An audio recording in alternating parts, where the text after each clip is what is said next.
तो आज हम डीएलएड का प्रीवियस ईयर क्वेश्चन, ठीक है, डीएलएड का प्रीवियस ईयर क्वेश्चन पढ़ेंगे जो कि इम्पोर्टेंट है।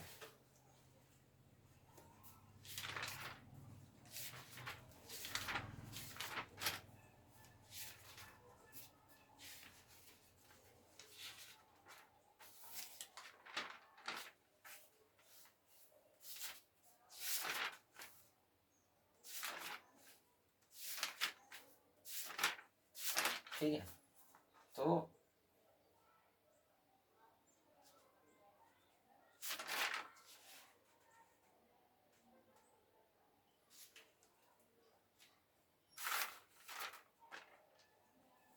छो 2023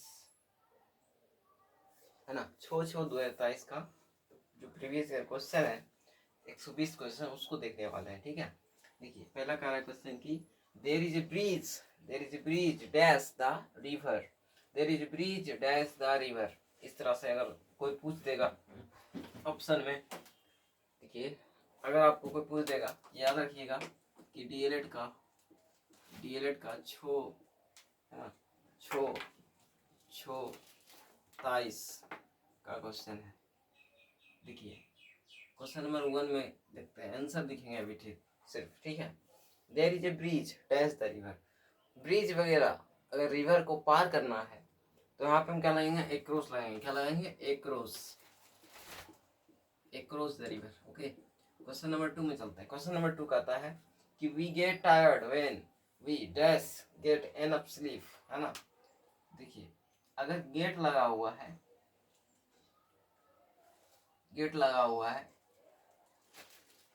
मतलब we get tired when we dash get enough sleep, मतलब कि जब हम लोग बहुत थक जाते हैं तो हमें क्या होती है, बहुत जोर से नींद आता है ना, बहुत जोर से नींद आता है। तो ये एक हैबिचुअल है। अगर हैबिचुअल हैबिट हो, हैबिचुअल सेंटेंस हो तो वहाँ पे प्रेजेंट इंडेफिनिट ही यूज होगा। तो यहाँ पर व्हेन वी गेट टायर्ड है ना, गेट टायर्ड, अगर गेट टायर्ड है ना, तो गेट टायर्ड है तो व्हेन है ना, तो व्हेन क्या होगा, व्हेन वी यहाँ पे डोंट होगा, क्या होगा यूज, तो डोंट लगेगा। यही बोल रहा था। ठीक है, क्वेश्चन नंबर 3, में क्या कहता है, क्वेश्चन नंबर 3 कहता है कि इन ब्लैक एंड व्हाइट, है ना। देखिए फ्रेज है इन ब्लैक एंड व्हाइट, यह एक फ्रेज है। इसका अर्थ होता है, इन ब्लैक एंड व्हाइट का मतलब होता है कि लिखित रूप में, है ना। इन ब्लैक एंड व्हाइट का मतलब होता है लिखित रूप, है ना, लिखित रूप। इन ब्लैक एंड व्हाइट का मतलब क्या होता है, लिखित रूप, है ना, लिखित रूप होता है। लिखित रूप को हम अंग्रेजी में बोल सकते हैं in the written form, in the written form. ठीक है, इसी को बोलते हैं in black and white. Okay, question number चलते हैं नेक्स्ट 4 नंबर में। क्वेश्चन नंबर देखिए 4 क्या कहता है, 4 नंबर कहता है कि nobody dash the fact.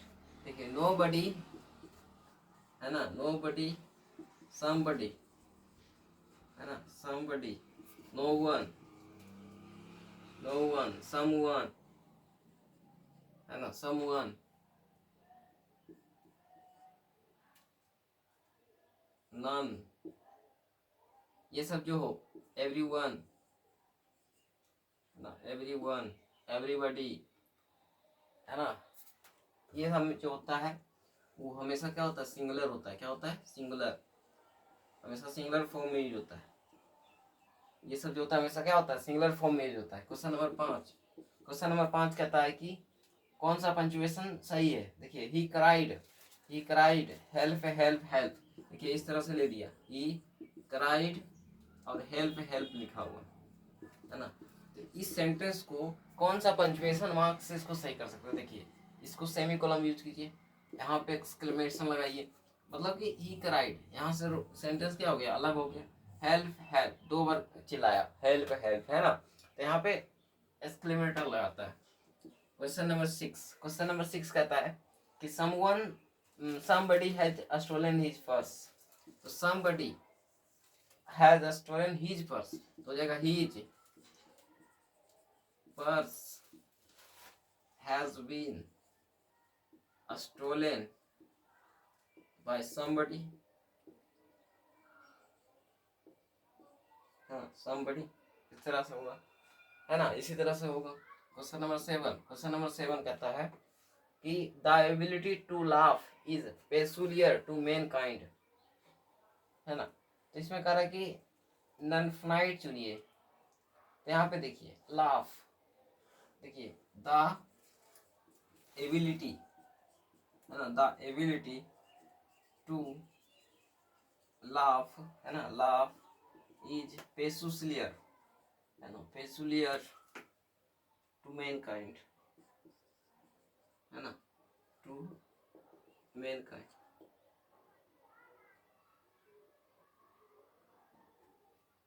तो देखिए the ability to laugh is peculiar to mankind. यहाँ पे जो है मैन काइंड हमारा जो है, ये हमारा मैन काइंड जो है हमारा वो हो सकता है ना। 7 का हो जाएगा सी नंबर, 7 का सी नंबर लाफ। देखिए यहाँ पे होगा ये वाला जो लाफ 2 लगा हुआ है ना, 2 लगा हुआ है, तो हमेशा क्या होगा, वर्ब के पहले ही हमारा क्या होता है, वर्ब के पहले ही नॉन फाइनाइट होता है। तो यहाँ पे भी 2 लगा हुआ है, यहाँ पे भी 2 लगा हुआ है, लेकिन आप यहाँ चकमका जाइएगा। लेकिन इसको लेना है हमेशा किसको, लाभ बला को, है ना, हमेशा किसको लेना है, लाभ बला को। Question number 8, question number 8, which of the is used for between grammatically independent sentence। कह रहा है कि कौन सा चीज को, है ना, जो सेंटेंस को बीच कर देता है, बीच में रखने के लिए हम क्या यूज करते हैं, है ना, बीच में रखने के लिए उसको हम क्या करते हैं, यूज करते हैं, तो हम उसमें कोलन यूज करते हैं, ठीक है, कोलन। क्या चीज यूज करते हैं, कोलन यूज करते हैं, अपूर्ण विराम, है ना, अपूर्ण विराम जिसको कहते हैं, अपूर्ण विराम जिसको कहते हैं उसको यूज करते हैं, अपूर्ण विराम, कोलन बिटवीन, है ना, बिटवीन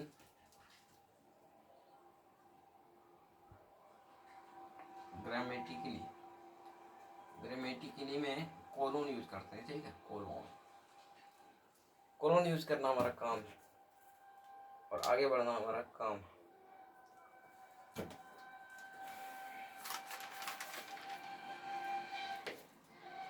अब देखिए इसको तो मैंने देख लिया, अब चलते हैं 9 में। किसमें चलते हैं अब, तो 9 में चलते हैं कि 9 में क्या करता है।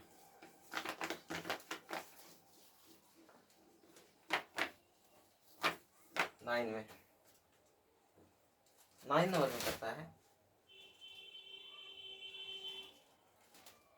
Identify the tense using in the following sentence. 2 number में आइडेंटिफाई करना है हमको, है ना, आइडेंटिफाई करना है कि इसमें कौन सा टेंस है। When I reached the book store all the copies had already had been sold. Present indefinite में होगा पास्ट इंडिफिनिट,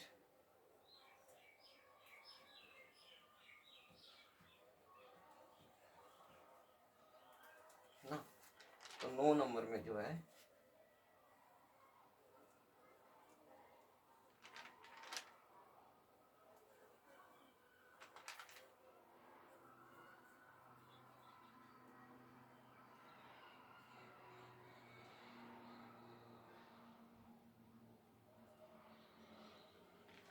देखिए 9 नंबर जो है कह रहा है कि व्हेन, है ना, व्हेन ही, है ना, व्हेन ही रीच्ड, है ना, रीच्ड द बुक स्टोर, ना, बुक स्टोर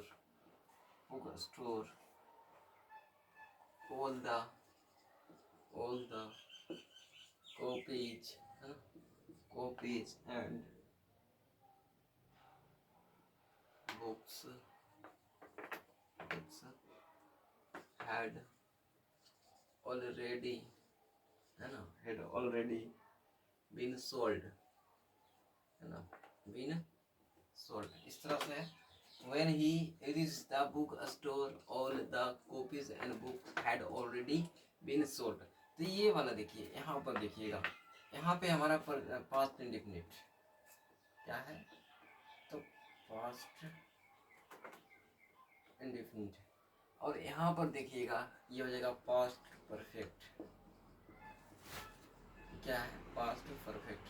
हमेशा याद रखिएगा कि past indefinite plus past perfect जहां पर भी यूज हो वो हमेशा पास्ट परफेक्ट के अंतर्गत ही आता है, पास्ट परफेक्ट के अंतर्गत ही आता है। इस कारण से इसका राइट आंसर सी हो जाएगा। क्या हो जाएगा राइट आंसर, इसका सी हो जाएगा राइट आंसर। ठीक है, क्वेश्चन नंबर 10 में चलते हैं। क्वेश्चन नंबर 10 कहता है कि did you see that the car, did you see, did you see that red car, car my brother, my brother, my brother asked, यही ना। तो देखिए इस तरह में क्या होता है कि इस तरह का रहेगा तो हमेशा रखिएगा कि माई ब्रदर के बाद, है ना, माई ब्रदर आस्क्ड, है ना, आस्क्ड तो लगेगा ही लगेगा।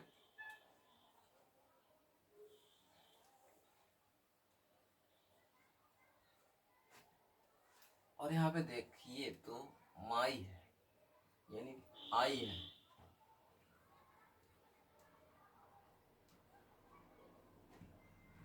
आई है।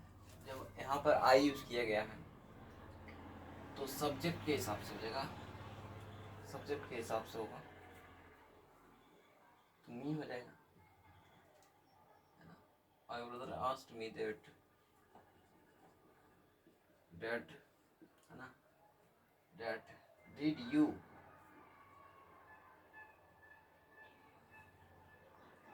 अगर इस तरह रहे आस्क्ड रहे तो और अथी में रहे तो वेदर लगेगा। क्या लगेगा, वेदर लगेगा। जब वेदर लगेगा तो याद रखिएगा कि वेदर लगने के बाद यू है और इंडिफिनिट में ये चेंज हो जाएगा परफेक्ट में। क्या चीज में, तो परफेक्ट में। माय ब्रदर, यू, यू का हो जाएगा आई, यू का हो जाएगा आई, यहाँ हो जाएगा हेड, है ना, had, had, I had seen, seen that red car, इस तरह से होगा, है ना। क्वेश्चन नंबर 11 चलते हैं। क्वेश्चन नंबर 11 कहता है कि इन स्पाइट ऑफ, देखिए इन स्पाइट ऑफ का मतलब होता है, इन स्पाइट ऑफ का मतलब होता है, in spite of, in spite of का मतलब होता है, याद रखिएगा, इन स्पाइट ऑफ का मतलब होता है बावजूद, है ना, बावजूद।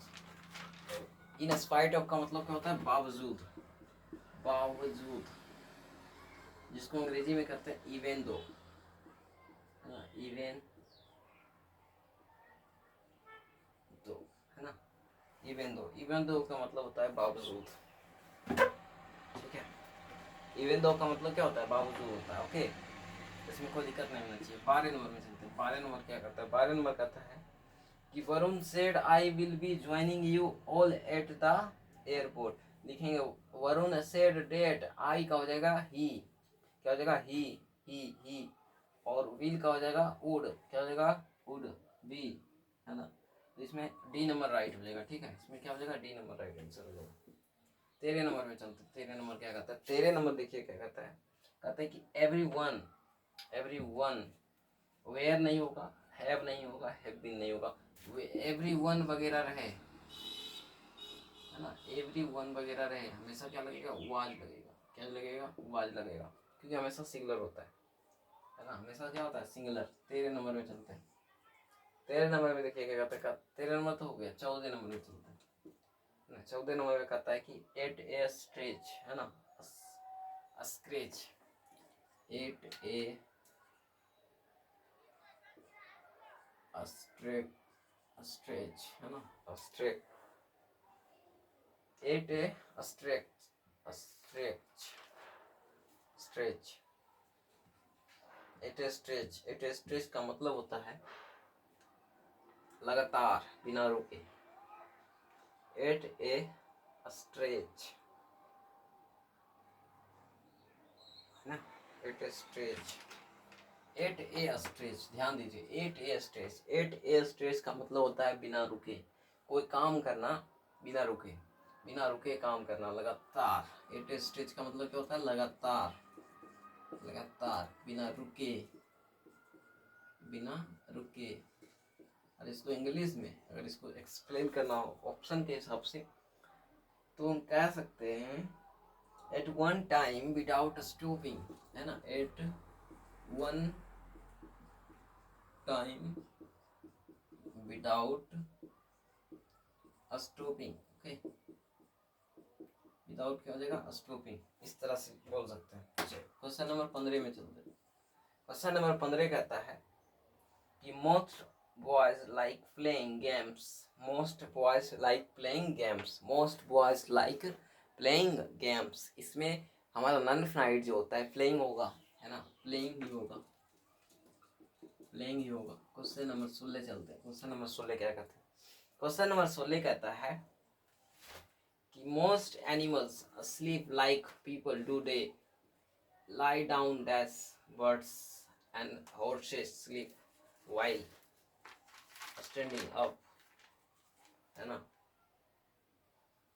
तो जानवरों तथा पक्षियों में साथ साथ मानवों के बीच भी समानता तथा असमानता को व्यक्त किया गया है। तो इसमें जो है however प्रयोग करना सही रहेगा, है ना। इसमें जो है however प्रयोग करना क्या रहेगा, सही रहेगा, है ना। तो इसमें क्या करेंगे, however यूज करेंगे, हाउ एवर। 17 में चलते हैं। 17 में क्या कहता है कि mother did not have time to go to the store, मतलब माँ के पास टाइम नहीं है स्टोर जाने का, दुकान जाने का। Dash there was no milk in the refrigerator, milk मतलब रेफ्रिजरेटर के अंदर कोई दूध नहीं है, दूध है ही नहीं, तो भी माँ के पास टाइम नहीं है दूध लाने के लिए, रेफ्रिजरेटर में रखने के लिए। तो इसमें जो है ना, इसमें जो है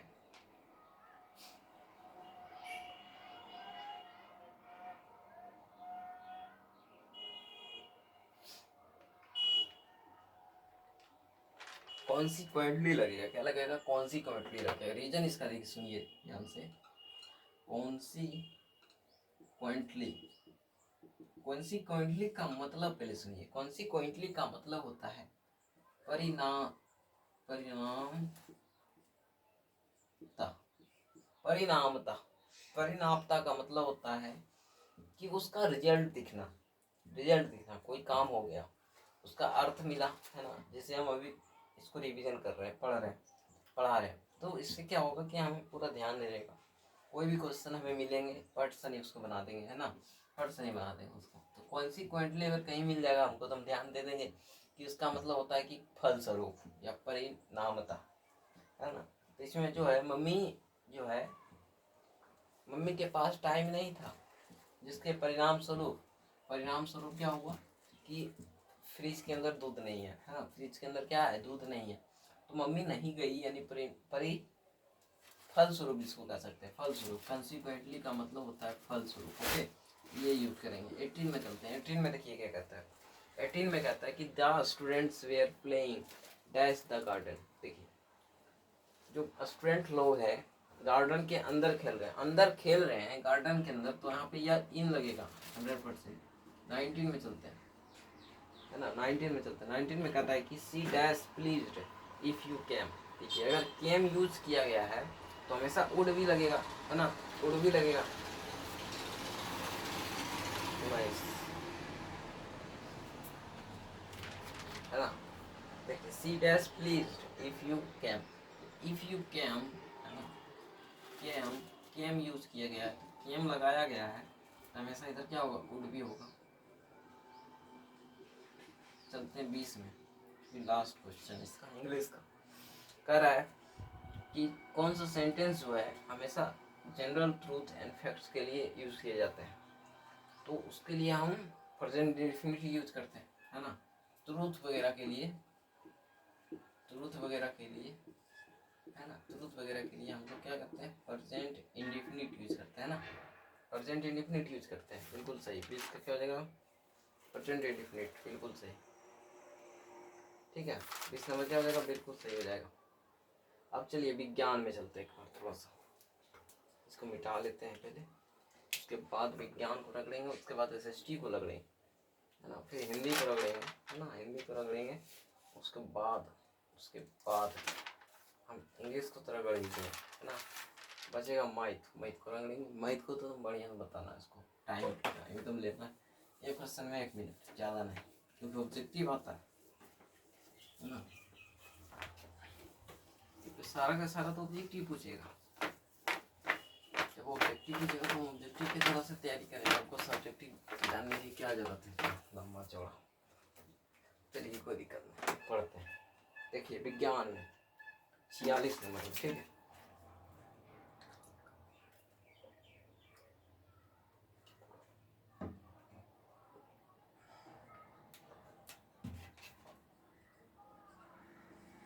साइंस है, साइंस के अंदर जो है फिजिक्स, केमिस्ट्री और बायोलॉजी तीनों मिला हुआ है ना, तीनों का क्वेश्चन रहता है साइंस के अंतर्गत।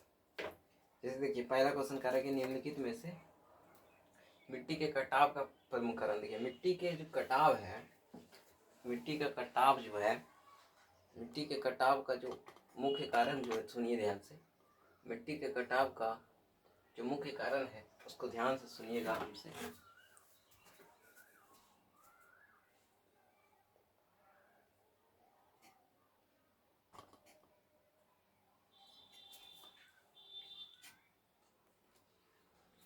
देखिए मिट्टी का कटाव के बारे में सुनिए, बढ़िया से सुनिए। देखिए मिट्टी के कटाव के बारे में आप जो बात कर रहे हैं,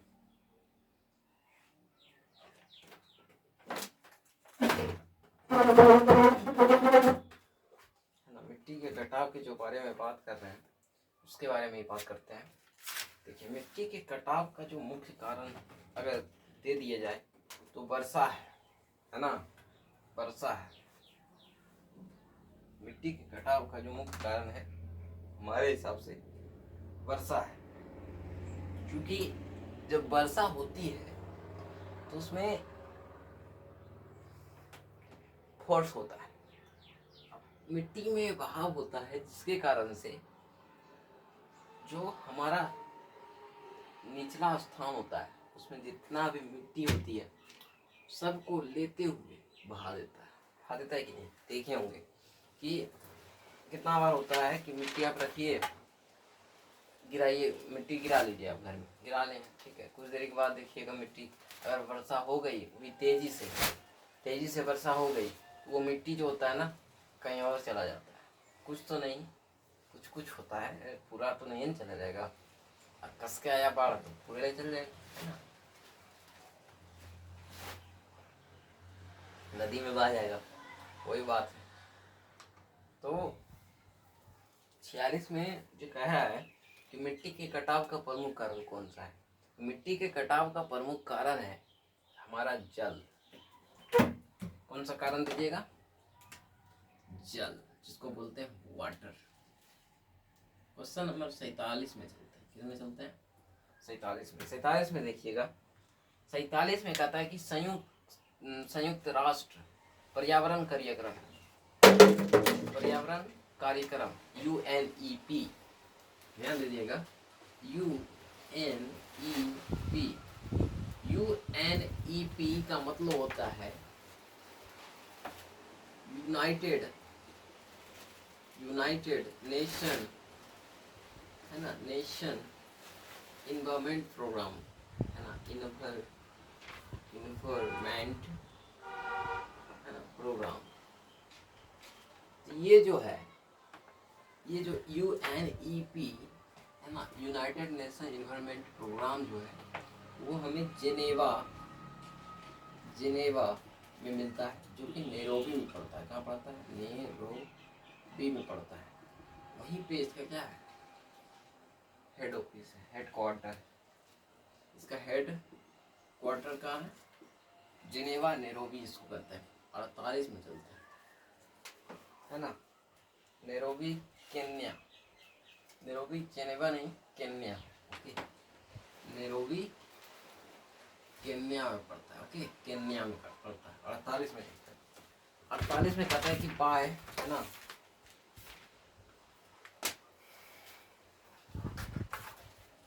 48 में कहता है कि बाय बिलियन डैश होने पर, बाय बिलियन डैश के होने पर कोशिका का आयतन बढ़ जाता है। बाय बिलियन डैश होने पर कोशिका का जो आयतन होता है वो बढ़ जाता है। यानी हाइपरटोनिक होने पर क्या होता है ना, हाइपरटोनिक होने पर जो होता है बिलियन में, हाइपरटोनिक होने पर सेल का जो वॉल्यूम होगा वो बढ़ जाएगा। क्या हो जाएगा? बढ़ जाएगा।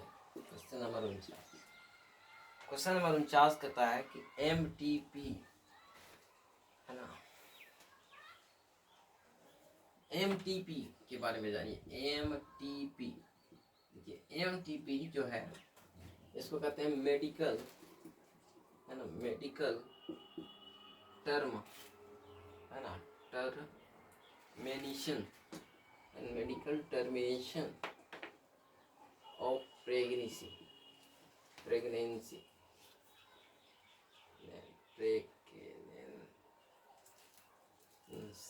है ना, प्रेगनेंसी। ठीक है, मेडिकल टर्मिनेशन ऑफ प्रेगनेंसी, यानी जो मेडिकल का प्रेगनेंसी का जो टर्म है सबको फॉलो करना हमारा MTP संस्था हमें प्रदान कराता है ना। 50 में चलते हैं। 50 में क्या कहता है? 50 में कहता है कि जड़त्व का SI क्या होगा? देखिए जड़त्व, देखिए जड़त्व का जो SI होगा वो kg होगा। क्या होगा? kg। 51 में चलते हैं। 51 में देखिए क्या है, कह रहा है कि निम्नलिखित में से कौन जो है गुणसूत्र में मौजूद है। गुणसूत्र के अंदर गुणसूत्र बिंदु होते हैं, उसके अलावा कुछ नहीं। गुणसूत्र के अंदर गुणसूत्र बिंदु होंगे, गुणसूत्र के अंदर गुणसूत्र बिंदु होंगे। 52 में चलते हैं। 52 में देखिए, 52 में कहता है निम्नलिखित में से कौन जो है तत्व नहीं। देखिए ब्रोमीन जो है तत्व है, ऑक्सीजन जो है तत्व है, जिंक भी तत्व है, मार्बल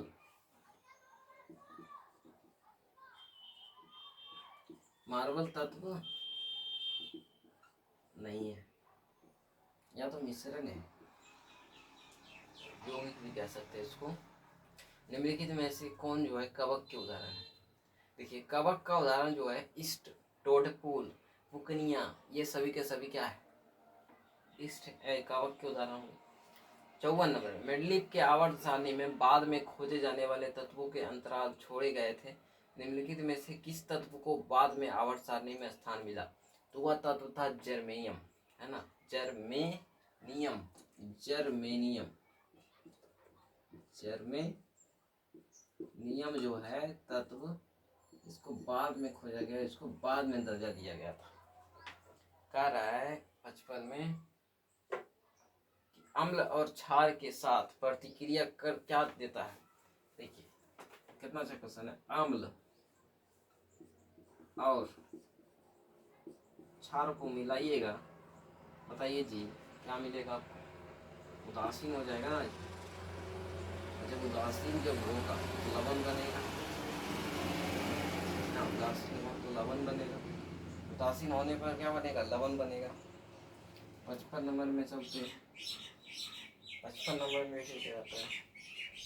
कारण कि वाल्मीकि नगर जीव अभ्यारण्य बिहार के किस जिला में अवस्थित है? वाल्मीकि नगर के बारे में बात करें। वाल्मीकि नगर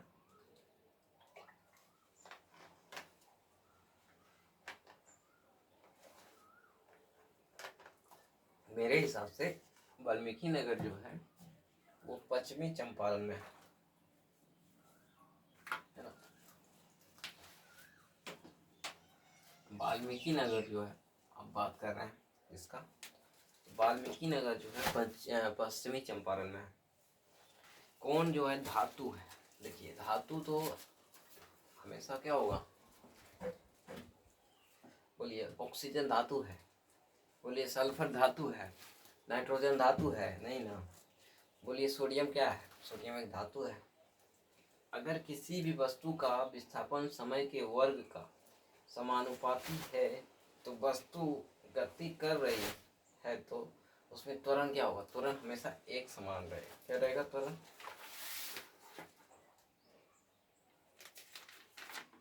त्वरण हमेशा एक समान रहेगा। बैटरी से प्राप्त है ना, कह रहा है कि बैटरी से प्राप्त जो विद्युत धारा होती है वो किस प्रकार का होता है। देखिए बैटरी से जो विद्युत धारा प्राप्त होता है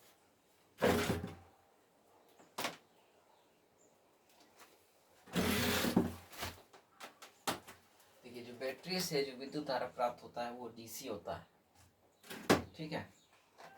वो क्या होता है, डीसी होता है।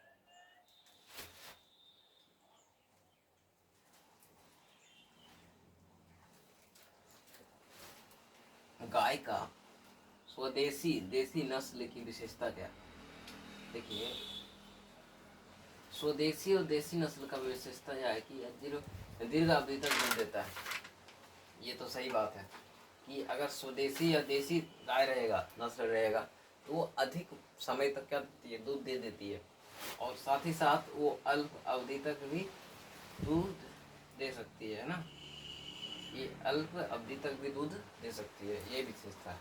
इसमें कोई फिक्स नहीं है, इसमें अल्प समय तक दूध देगा, कम समय के भी दूध देगा, कोई फिक्स नहीं होता।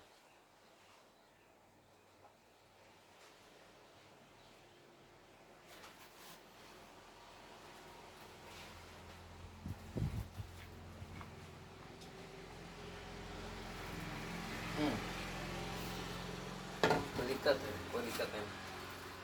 लेकिन नेक्स्ट क्या करता है,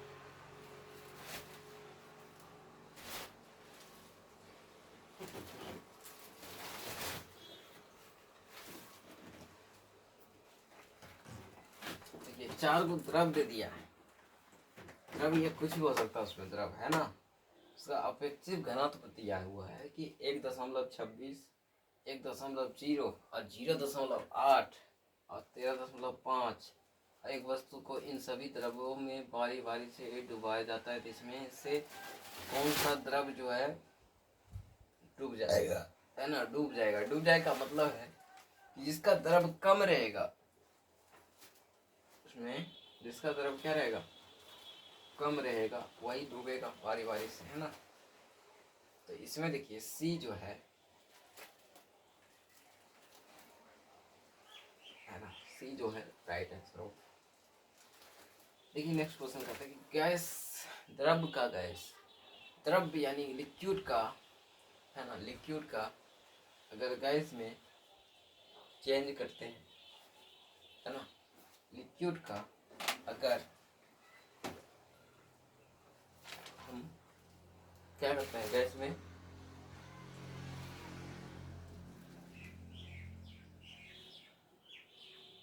चेंज करते हैं, ठीक है, लिक्विड का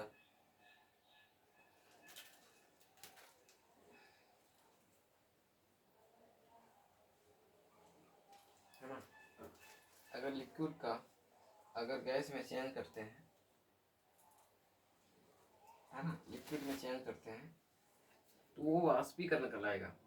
एमान्यूएटा जिसको एमिनिया समूह में शामिल किए जाते हैं उसको सरीसृप, मच्छी या स्तनधारी भी कहते हैं। बिजली घंटी विद्युत धारा के किस प्रभाव को पर करता है, चुंबकीय पे काम करता है। समतल दर्पण द्वारा बनी प्रतिबिंब सदा क्या होता है, आभासी और उल्टा होता है।